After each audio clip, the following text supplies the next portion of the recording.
Hi, I'm Eric, and I am a third semester student in the career of modern languages at the Autonomous University of Baja California Sur.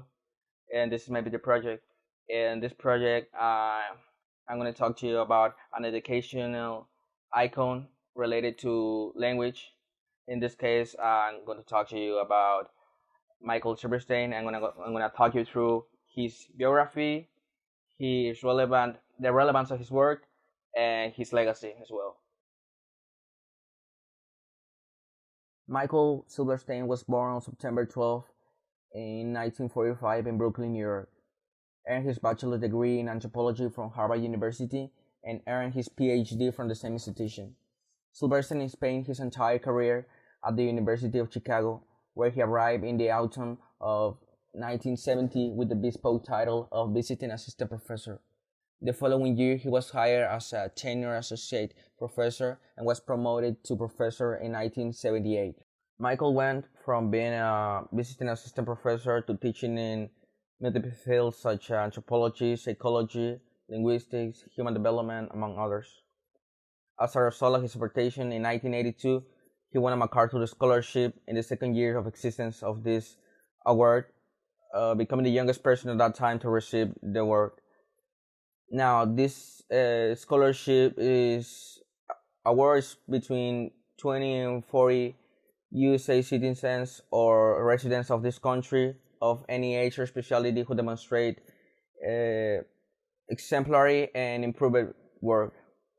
Now, besides of this scholarship, he won another distinction such as Guggenheim Scholarship in 1979, and he was selected by the American Academy of Arts and Science and to the American uh, Philosophical Society as a member.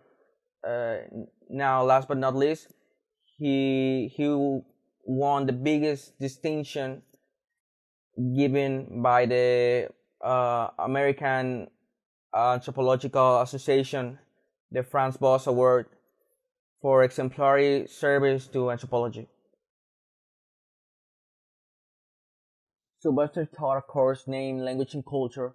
In this course alone have trained generations of scholars to think differently about semiotics and communication, providing a new theoretical language for understanding how speech and other semiotic media function dynamically, for how meaning is structured and achieved in discursive practice, and of the interactional grounding of culture and cognition. He made important, even transformative contributions to the fields he was involved in, and spanned to the history and sociology of linguistics and anthropology, communication in the contemporary United States. And he was a contemporary icon. I mean, he died in 2020, so we can imagine the kind of guy he was to be that relevant for linguistics and anthropology. But how come he became an icon? Well, he left a legacy. Three conceptual developments that taken together have driven the convergence of linguistics and anthropology with sociolinguistics over the recent decades. But we will take a closer look on the following aspect. Midway through his career, Sylvester identified what he understood to be the central datum for a science of language.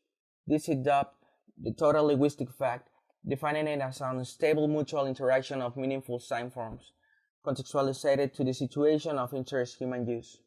With the publication of an extended essay on language structure and linguistic ideology in 1979, Silverstein's essay has had a lasting impact on linguistic anthropology. It introduced new and important distinctions into the study of indexicality in language and communication. There is a first distinction between referential indexicality and non-referential indexicality. There is a second distinction between two indexical modes, and a third distinction between the different order of indexicality. The three elements of the total linguistic fact were established with the essay, founding a new concern for the linguistic anthropology. In all three areas, Silverstein has been a pioneer, and his ideas have received significant uptake by sociolinguistics. At the time when he received the diagnosis of a glioblastoma, which is brain cancer, in summer of 2019. He was already revising some notes for a series of lectures that he was going to give. He even continued the work of revision through what he turned out to be his final year, with help from his assistants and colleagues. He sadly passed away on July 17th of 2020 with only 74 years old.